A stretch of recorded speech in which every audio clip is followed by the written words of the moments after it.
Hello बच्चों, आज हम लोग बात करेंगे नवोदय विद्यालय प्रवेश परीक्षा के बारे में। और आज एक मजेदार टॉपिक, बहुत ही इंटरेस्टेड टॉपिक है।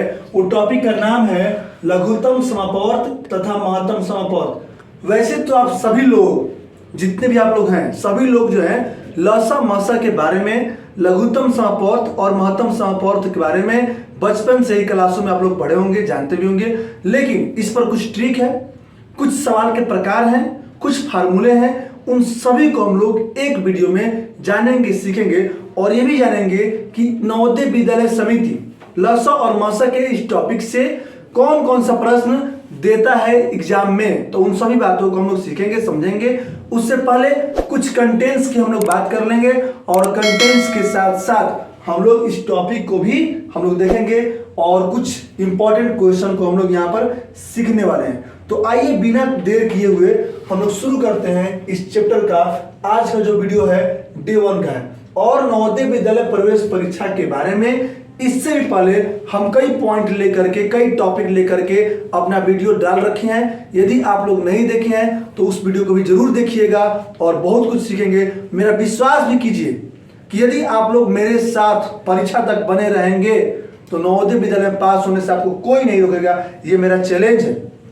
हमारे यहाँ से हम अभी एक अपना प्राइवेट कोचिंग भी चलाते हैं, बलिया जिले में मेरा कोचिंग है। तो मैं आपको बता दे रहा हूँ कि हमारे कोचिंग से 2017 से लेकर के और 2022 तक के प्रवेश परीक्षा जो नवोदय विद्यालय का होता है या सैनिक स्कूल का होता है, हम लोग का परसेंटेज जो बच्चों के पास होने का है 70 से 80% बना रहता है। और इस साल तो रिकॉर्ड 100% का हो गया। सैनिक स्कूल की हम बात कर रहे हैं। सैनिक स्कूल में हम लोग के कोचिंग से 6 बच्चों का फॉर्म आया था और 6 के 6 बच्चे क्वालिफाइड हैं। मैं आपको इस अपने पढ़ाई के, अपने वीडियो के लास्ट में उन सभी बच्चों का रोल नंबर और डेट ऑफ बर्थ मैं आपके साथ शेयर कर दूंगा। आप लोग खुद उस रिजल्ट को चेक कर लीजिएगा कि वो बच्चे क्वालिफाइड हैं या नहीं है। रजिस्ट्रेशन नंबर तो मिल जाएगा कहीं से भी, लेकिन रजिस्ट्रेशन नंबर के साथ साथ डेट ऑफ बर्थ कैसे मिल पाएगा, मैं आपको उस बच्चों का नाम भी मेंशन कर दूंगा। आप लोग जरूर देखिएगा, वो बच्चे हमारे कोचिंग के हैं और यहीं से क्वालिफाइड हैं। ठीक है, तो आइए बिना देर किए हुए हम लोग बात करते हैं इसमें लघुत्तम समापवर्त, महत्तम समापवर्त तक के कुछ इंपॉर्टेंट टॉपिक को, कुछ कंटेंट्स को जानते हैं। इसमें सबसे पहला कंटेंट्स आता है अपवर्त के बारे में। यानी कि अपवर्त, तो किसी भी संख्या का अपवर्त क्या होता है और किसी संख्या का अपवर्त निकाला कैसे जाता है, आइए देखते हैं, सीखते हैं। मान लीजिए कि हम लोगों से कह दिया कि 5 का अपवर्त निकालिए, 5 का अपवर्त निकालिए। तो अपवर्त का मतलब होता है मल्टीपल।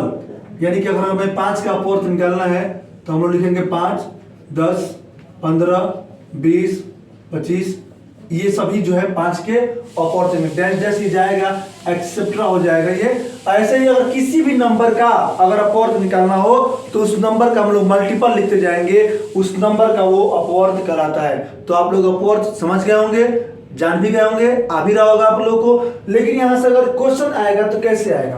क्वेश्चन ये कर सकता है कि 2 के ऐसे अपवर्त निकालिए जो 15 से कम है।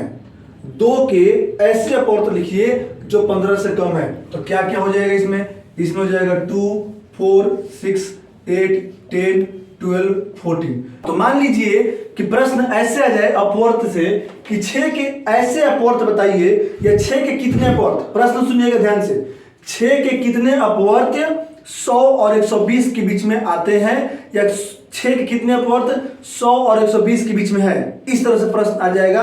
तो क्या करेंगे? तो सबसे पहले आप लोग को वो संख्या निकालना पड़ेगा जो 6 से कटे और 100 के एकदम नजदीक हो। तो कौन सी संख्या हो जाएगा? अगर हम लोग उसको लिखते हैं तो संख्या शायद हो जाएगा 108, 102 भी हो जाएगा, सॉरी। देखिए 102, तो 102 एक ऐसी संख्या है 100 और 120 के बीच का। 102 एक ऐसी संख्या है जो 6 से कटेगा। कह रहा था 120 तक, तो आप लोग इसमें 6 बढ़ाते जाइए। अगर इसमें फिर से 6 जोड़ेंगे कितना आएगा? अब अगर इसमें 6 जोड़ेंगे तो आएगा 120। और कह रहा था 100 और 120 के बीच में होनी चाहिए। तो ये 3 ऐसी संख्याएं हैं जो 100 और 120 के बीच की हैं, और यही 3 ऐसी संख्याएं हैं जो 6 से कट भी रही हैं। तो संख्याओं की संख्या हो जाएगा 3। यानी कि 3 ऐसी संख्या है जो 100 और 120 के बीच में है, और वो संख्याएं पूरा 6 से कटेंगी भी।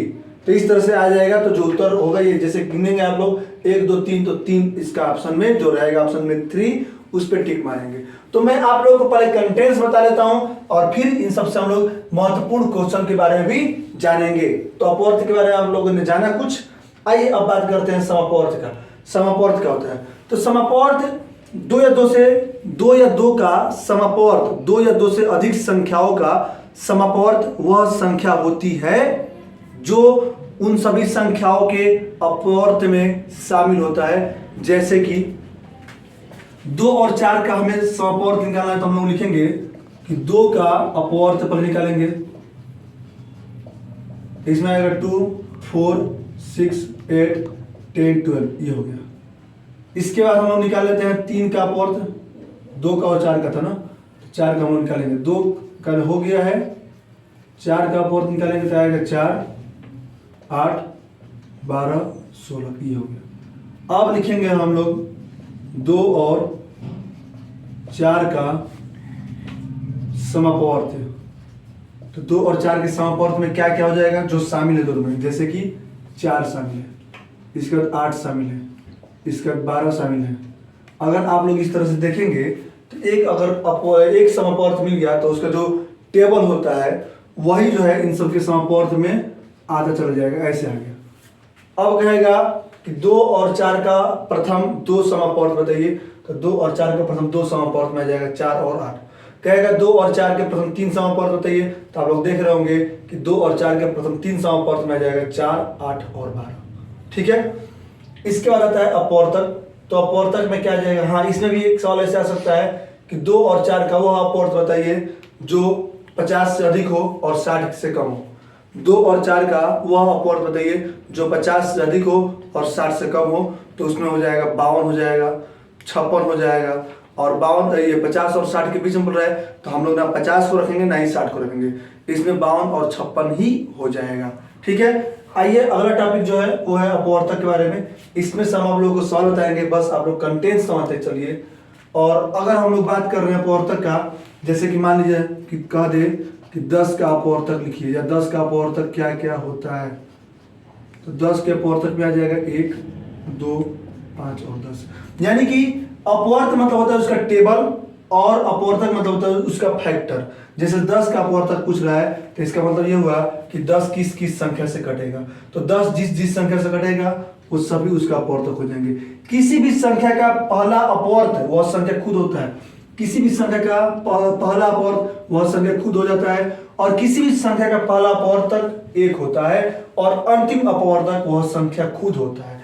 आप लोग ध्यान दीजिएगा, किसी भी संख्या का अपवर्त वह संख्या खुद होता है, मतलब कि छोटा अपवर्त, और किसी भी संख्या का पहला अपवर्तक 1 होगा और अंतिम अपवर्तक वह संख्या खुद होगा।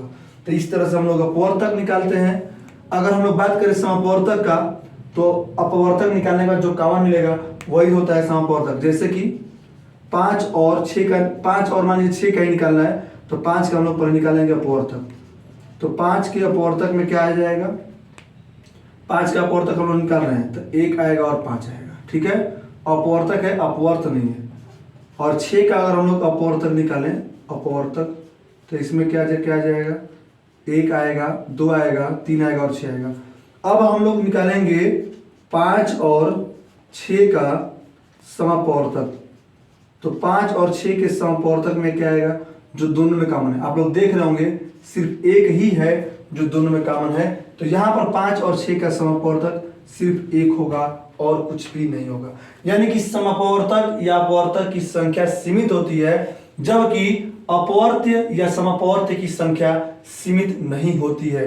ये आप लोग ध्यान देंगे, और यही इन दोनों में सबसे बड़ा डिफरेंस भी है। आइए बात करते हैं लघुत्तम समवर्त का।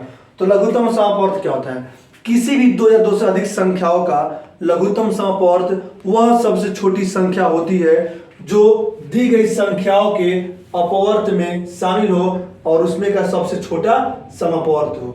यानी कि 2 या 2 से अधिक संख्याओं का लघुत्तम समवर्त वह संख्या होती है जो उन दी गई संख्याओं का सबसे छोटा समवर्त होता है। महत्तम समवर्त क्या होता है, तो महत्तम समवर्त क्या होता है, तो दो या दो से अधिक संख्याओं का महत्तम समापवर्तक वह संख्या होती है जो उन दी गई संख्याओं के समापवर्तक का सबसे बड़ा समापवर्तक होता है, वही उन संख्याओं का मसा होता है। ठीक है। और किसी भी सवाल में लघुत्तम समापवर्तक कब निकालना होता है, उसका पहचान होता है कि छोटी संख्या या कम से कम देगा या न्यूनतम संख्या। जैसे कि मान लीजिए सवाल में कह दिया कि वह सबसे छोटी संख्या होती है जो 5, 10, 15, 18, 20 से कट जाए, तो वह सबसे छोटी संख्या बताइए। ये पहचान है। छोटी बोल रहा है तो लसा निकालेंगे, जिन जिन संख्याओं का नाम बोलेगा उन संख्याओं का। और मौसम में पहचान क्या है कि बड़ी की बात करेगा, अधिक से अधिक बात करेगा, अधिकतम की बात करेगा। ठीक है। देखिए लघुत्तम समापवर्त, तो लघुत्तम समापवर्त निकालने का 3 विधि होता है। देखिए कौन कौन सा होता है। एक होता है गुणनखंड विधि। ठीक है, इसको हम लोग प्राइम फैक्टराइजेशन मेथड भी कहते हैं। इसको हम लोग प्राइम फैक्टराइजेशन मेथड भी कहते हैं। जो दूसरा है वो होता है अपवर्त विधि, और जो तीसरा होता है इसको हम लोग कहते हैं भाग विधि। और आप लोग सीखेंगे यहां पर पहली बार लघुत्तम समापवर्त निकालने का 3 विधि। देखिए जैसे कि मान लीजिए कि 10 और 12 का लॉसा निकालना है गुणनखंड विधि से, तो हम लोग 10 को क्या लिखेंगे 2 गुणे 5, 2 का 5 गुणा करेंगे तो 10 आएगा। और 12 को क्या लिख देंगे 2 गुणे 2 गुणे 3, 2 2 जा 4, 4 3 जा 12। और इन दोनों का अगर एलसीएम निकालना है यानी कि लघुत्तम समापवर्तक निकालना है तो इन दोनों में क्या क्या शामिल हो। देखिए 2 शामिल है, इसको लिख दिया। तो गुणनखंड विधि कहता है जो शामिल है उसको लिखिए और जो शामिल नहीं है उसको भी लिखिए। यानी कि इस 2 को हम लोग लिखेंगे, ये 3 हो गया और ये वाला हो जाएगा 5। अब मल्टीप्लाई कीजिए 2 2 जा 4, 4 3 जा 12 और 12 5 जा 60, यानी कि 10 और 12 का एलसीएम आ जाएगा 60। ये तो हो गया गुणनखंड विधि। अगर यहीं पर हमें 10 12 का अपवर्त विधि से निकालना रहता तो 10 का अपवर्त हो जाता। जैसे 10 का हम लोग अपवर्त लिखेंगे, 10 का अपवर्त क्या हो जाएगा 10, 20, 30, 40, 50, 60, 70 और भी बहुत सारा हो जाएगा। और 12 का अपवर्त क्या हो जाएगा 12, 24, 36, 48, 60, 72 ऐसे भी हो जाएगा।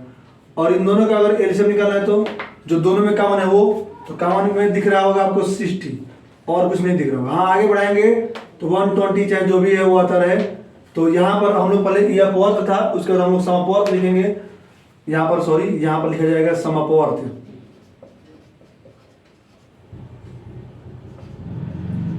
और समापवर्त हो जाएगा इसका समापवर्त ये हो जाएगा कितना 60। इसका 120 भी मिलेगा आगे बढ़ाने पर दोनों को। तो जो सबसे छोटा समापवर्त है वही होता है एलसीएम। ये हो गया। देख रहे हैं क्या कि दोनों विधि से 60 ही आ रहा है। अगर भाग विधि से निकालना रहेगा लसा 10 और 12 का, तो देखिए 10 और 12 का एलसीएम अगर भाग विधि से निकालना तो ये भाग विधि कहलाएगा। 2 से घटाएंगे 5 आएगा, ये आएगा 6, फिर 2 से ये 5 हो गया, ये हो गया 3, अब कटेगा 3 से। ठीक है, इसके बाद 5 से करेंगे और अब लिखेंगे आप एलसीएम बराबर 2 कितना बार आया 2 बार आया, एक बार 3 आया है और एक बार 5 आया है। तो 2 2 जा 4, 4 3 जा 12, 12 5 जा 60। तो चाहे आप किसी भी मेथड से कर लीजिए, गुणनखंड विधि या अपवर्त विधि या भाग विधि, उत्तर आपका जो रहेगा वही आएगा। तो ये लसा निकालने के विधियां हैं। आइए बात करते हैं महत्तम समापवर्तक का। तो महत्तम समापवर्तक निकालने का भी 3 विधियां होती हैं। एक है इसमें गुणनखंड विधि, जो दूसरा विधि है वो है अपवर्तक विधि, और जो तीसरा विधि है ना, जो तीसरा विधि है वो है भाग विधि। इसमें भी 3 विधियां हैं। और यहां भी हम लोग पहली बार सीखेंगे कि महत्तम समापवर्तक निकालने की 3 विधियां होती हैं। कौन कौन सी होती है आइए देखते हैं। गुणनखंड विधि का मतलब 2, जैसे मान लीजिए 10 और 12 का मौसा निकालना है, 10 को क्या लिखेंगे 2 गुणे 5 और 12 को क्या लिखेंगे 2 गुणे 2 गुणे 3। अब आप लोग लिखेंगे यहाँ पर मौसा डायरेक्ट एचसीएफ बराबर। एचसीएफ ये कहता है कि जो कॉमन रहेगा सिर्फ वही लिखा जाएगा, जो कॉमन रहेगा वही लिखा जाएगा। अगर कॉमन कुछ नहीं रहेगा तो एचसीएफ 1 हो जाएगा, और कॉमन है तो जो है वही एचसीएफ है। तो इस तरह से निकलेगा इसमें। और एलसीएम कहता है कि जो कॉमन है उसको भी लिखिए और जो नहीं है कॉमन उसको भी लिखिए। लेकिन एचसीएफ क्या कहता है, मौसा क्या कहता है, जो कॉमन है सिर्फ उसी को लेना है। तो ये हो गया गुणनखंड विधि से मौसा। अपवर्तक विधि से देखिए, जैसे 10 का अगर हम लोग निकालेंगे अपवर्तक, अपवर्त नहीं अपवर्तक, तो क्या आएगा, 1 आएगा, 2 आएगा, इसके बाद आएगा 5, और 12 लिखेंगे तो 1 से कटेगा 12, 2 से कटेगा, 3 से कटेगा, 4 से, 6 से, 12 से, इतने सबसे ये 12 कट जाएगा। और यदि हम लोग HCF निकालते हैं यहाँ पर HCF, तो क्या क्या कॉमन है, 1 भी है कॉमन और 2 भी है, तो यहाँ पर जो सबसे बड़ा वाला है वही HCF कहलाएगा, ठीक है। और अगर भाग विधि से निकालेंगे तो ये तो आप लोग को आता भी होगा, तो एक बार जाएगा तो आएगा 10, और यहाँ पर 2 आएगा, और ये 10 आ जाएगा यहाँ पर, तो 5 बार में क्या आ जाएगा, 10 आ जाएगा। यानी कि यहाँ भी जो HCF ये वाला जो सबसे छोटा वाला होता है, ये डिवाइजर, उसी को हम लोग बोलते हैं, तो यहाँ पर जो 2 है वो HCF हो जाएगा, ठीक है। तो हम लोग समझ गए क्या, लॉसा समझ गए 3 विधि से निकालना, मौसा समझ गए 3 विधि से निकालना, और इसके बाद मजे की बात है कि अब हम लोग सूत्र की तरफ चलेंगे, ट्रिक की तरफ चलेंगे, और मुझे पूरा विश्वास है कि कंटेंट्स आप लोगों को समझ में आया होगा। ताकि हम लोग बढ़ते हैं महत्वपूर्ण सूत्र की तरफ। सूत्र में कह रहा है कि पहली संख्या गुणे दूसरी संख्या बराबर लॉसा गुणे मौसा होता है। क्या मतलब है इसका, इसका मतलब यह हुआ कि अगर हमें 2 संख्याएं दी गई हो, कोई भी 2 संख्या दी गई हो, और उन दोनों संख्याओं का लॉसा दिया गया हो और मौसा नहीं दिया हो, और मौसा पूछे या लॉसा पूछे, मतलब कि इन चारों में से 1 2 3 चारों में से कोई भी 3 दे करके चौथा पूछे, तो हम लोग आसानी से निकाल सकते हैं। कारण कि कोई भी 2 संख्या का लॉसा और मौसा का जो मल्टीप्लाई होगा वो उन दोनों संख्याओं के मल्टीप्लाई के बराबर होता है, यही सब हम लोग देखेंगे, ठीक है। जैसे मान लीजिए कि ये तो हो गया मेन सूत्र हो गया, ये क्या हुआ, ये मेन सूत्र है, और इस सूत्र से हम लोग कई सूत्र बना लेंगे। जैसे कि देखिए, जैसे पहली संख्या बराबर अगर हमें सूत्र बनाना हो तो बन जाएगा उन दोनों 2 संख्याओं का लॉसा।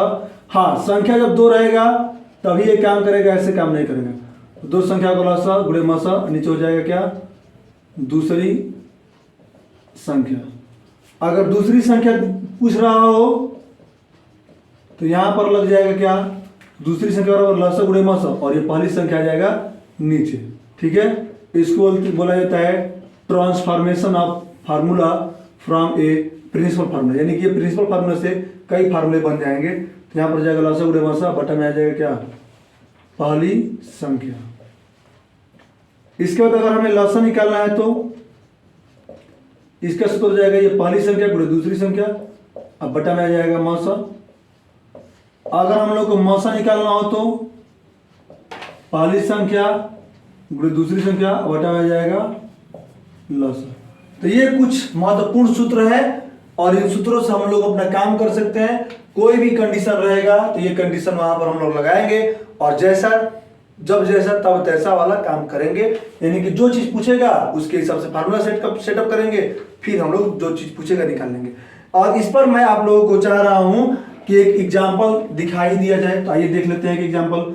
आप लोग क्वेश्चन नोट कर लिए होंगे, वीडियो को रोक के दीजिए और इस क्वेश्चन को नोट कर लीजिए, और मैं आप लोगों को इस पर एक क्वेश्चन दिखाता हूं, एक एग्जाम्पल दिखाता हूं, ठीक है। देखिए, जैसे मान लीजिए अभी हम लोग ले भी चुके हैं कुछ एग्जाम्पल यहाँ पे। जैसे मान लीजिए एक संख्या दिया है 10, दूसरा संख्या 12, और इन दोनों संख्याओं का एलसीएम जो आया है 10 और 12 का एलसीएम हम लोग निकाले थे। यहाँ पे एलसीएम आया है 60, और इसी 10 और 12 का एचसीएफ भी हम लोग निकाले थे।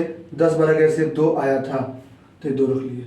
अब थोड़ा आते हैं हम लोग इस सूत्र पर। तो सूत्र क्या कह रहा था, सूत्र कह रहा है पहली संख्या भैया 10 है, गुणे दूसरी संख्या क्या है, 12 है, लॉसा क्या है, 60 है, इंटू मौसा क्या है बताइए आप लोग, मौसा। हाँ, आप ही से पूछ रहे हैं, बताइए मौसा क्या होगा, मौसा 2 होगा। 2 दिया नहीं यहाँ पे, ये हम लोग लिख देंगे यहाँ पर मौसा की जगह पर 2। अब 10 का 12 का मल्टीप्लाई कीजिए, क्या आएगा 120, और ये 60 इंटू 2 क्या आएगा 130। क्या देख रहे हैं, बराबर है, दोनों मतलब इक्वल है। यहाँ पर LHS RHS के बराबर है, यानी कि फार्मूला सही है।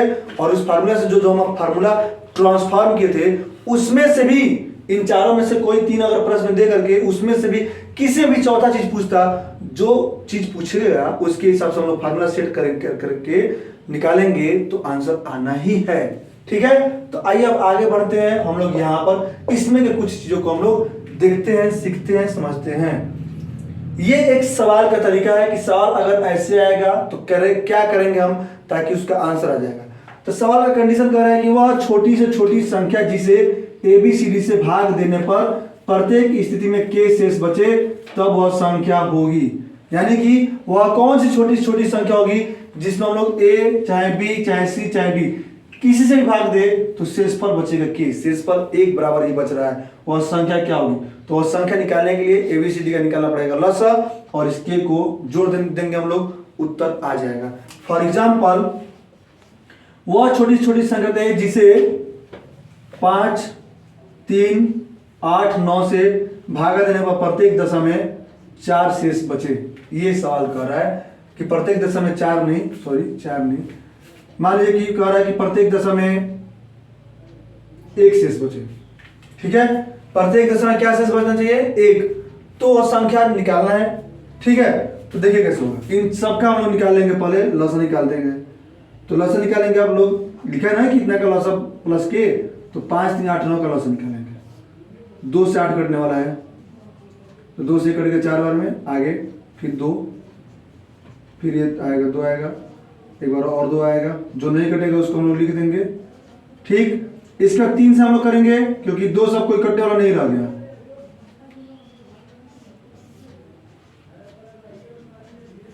और अब हम लोग लास्ट में 5 से करेंगे डिवाइड, कि कट गया। लसा क्या आएगा? 2 2 जा 4, यानी कि देखिए 2 दूनी का 4, 4 दूनी 8, 8 3 का 24, 24 3 72, 72 5 360 आएगा लसा।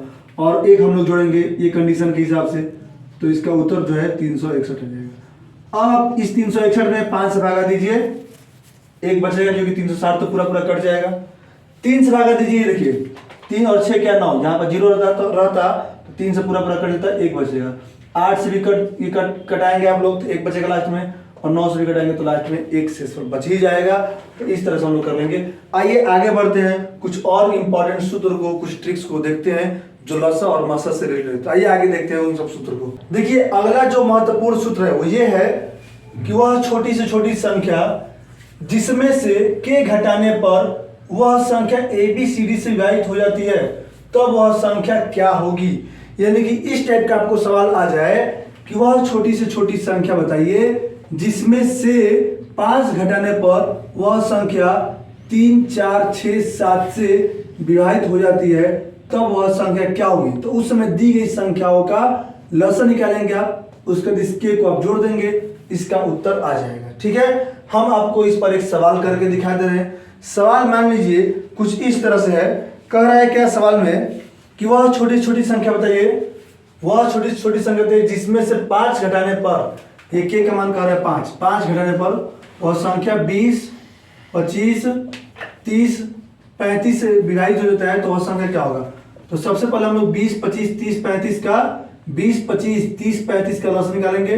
2 से आ जाएगा 10, बाकी सब उतरेगा लेकिन 30 वाला हो जाएगा 15, क्योंकि 2 से 15 बार में कटेगा। फिर 2 से ये आएगा 5, ये 25, ये 15 और ये 35। फिर 5 से नहीं, देखिए 3 से भी कट रहा है 15, तो 3 से कटेगा तो ये आएगा तो 5, ये 25, क्योंकि ये सब कटने वाले नहीं है, जो कट रहा है उसको हम लोग कटा के लिखेंगे।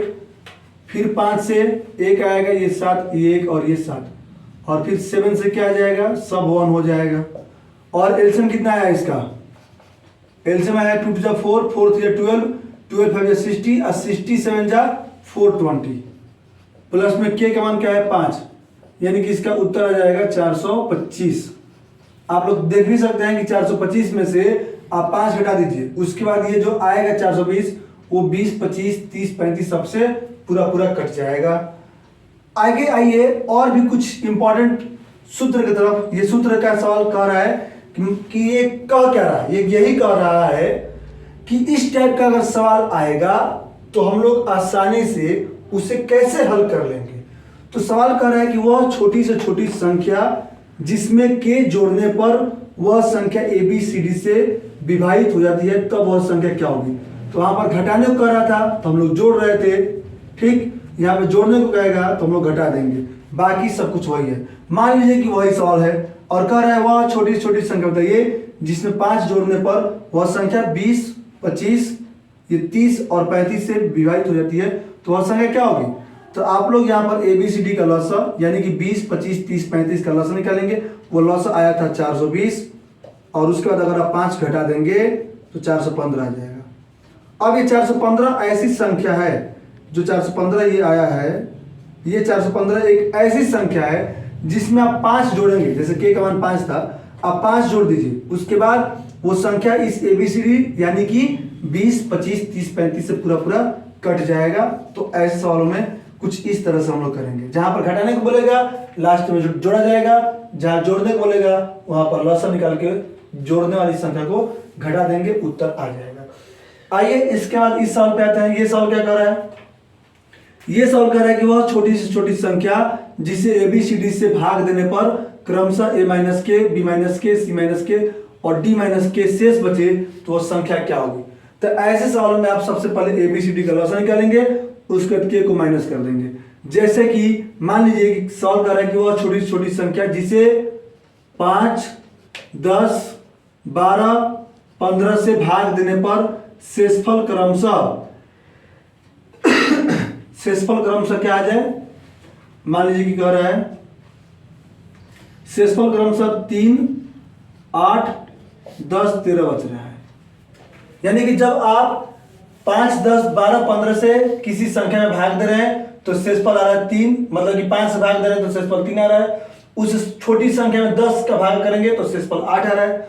उसी छोटी संख्या में आप 12 से भाग करेंगे तो शेषफल 10 आ रहा है। और उस छोटी संख्या में यदि आप 15 से भाग करेंगे तो शेषफल आ रहा है 13।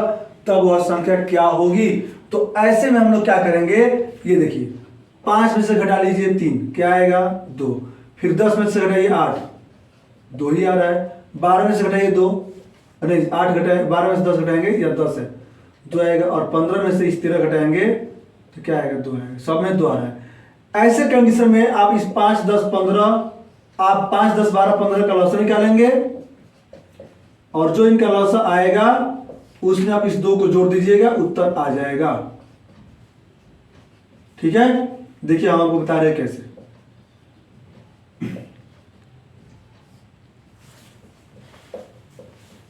और अब लॉसन निकल चुका है। कितना है एलसीएम? 2 2 4, 4 3 12, 12 5 60 आ गया लॉसन। और ये बोल रहा था कि k को माइनस करिए, k का मतलब 2। तब आप अगर इसमें से 2 को माइनस कर देंगे 58 आएगा, तो वही जो है इसका उत्तर भी बन जाएगा, उत्तर हो जाएगा। ठीक है, तो देखिए जो उत्तर आया है 58, अगर इस 58 में आप 5 से डिवाइड करेंगे शेषफल बचेगा 3। इसी 58 में अगर आप 10 का भाग करेंगे तो 8 आएगा। इसी 58 में 12 से भाग कीजिए तो 10 बचेगा। और इसी 58 में जब आप 15 से डिवाइड कीजिएगा तो 13 शेषफल बचेगा। आप देख सकते हैं। देखिए तो इस पर हम आप लोगों को एक सवाल, एक एग्जाम्पल लेके बताते हैं। एग्जाम्पल ये है कि वह बड़ी से बड़ी संख्या जिससे 307 और 330 से भाग देने पर शेषफल क्रमशः 3 और 7 आते हैं, तो वो संख्या क्या होगी। तो इस सवाल में 307 में से 3 घटा लीजिए तो आ जाएगा 304, और 330 में से 7 घटाएंगे तो आएगा 323 आ जाएगा, 323। अब इन दोनों का मौसा निकाल लीजिए। जैसे यहाँ बोला है कि माइनस करेंगे तो उसका मौसा निकालेंगे तो उत्तर आ जाएगा। आइए इन दोनों का हम लोग निकालते हैं मौसा। तो 304 से हम लोग 323 में भागा करेंगे, एक बार जाएगा तो आएगा 304, ये बचेगा 19, माइनस होकर के आएगा 19, ये 304 आएगा यहाँ पर। इसके बाद आप करेंगे तो जाएगा ये एक बार आएगा 19, और अब बच जाएगा 11। और आप जानते हैं कि 19 के टेबल में 6 बार पढ़ेंगे तो आ जाएगा 114। यानी कि इस सवाल का जो HCF आया, जो मौसा आया, जो उत्तर आया है वो आया है 19 होगा। अब आप 19 से भागा करके देख लीजिए, 19 से भागा करेंगे 307 में शेषफल बचेगा 3, और इसी 19 से अगर आप 330 से भागा करेंगे शेषफल आएगा 7। तो ये रहा इस पाठ लघुत्तम समापवर्त और महत्तम समापवर्तक का कुछ इंपॉर्टेंट चीजें, ये डे 1 वीडियो में है। अगला हम लोग पढ़ेंगे डे 2 वाला पार्ट में, इसके बेस पर नवोदय विद्यालय समिति कैसा इंपॉर्टेंट महत्वपूर्ण क्वेश्चन बनाती है, जो यूनिवर्सिटी को क्रैक करने के लिए कैसे सवाल आता है, कैसे सवाल वो बनाती है, और उसको आप लोग कैसे क्रैक करेंगे, कैसे उसको आप लोग सॉल्व कर देंगे बहुत कम समय में। तो उन सब सवालों को कल आप लोग को बताया जाएगा, अगले पार्ट में आप लोग को बताया जाएगा। आप लोग जरूर उसको वॉच कीजिएगा। तब तक के लिए धन्यवाद।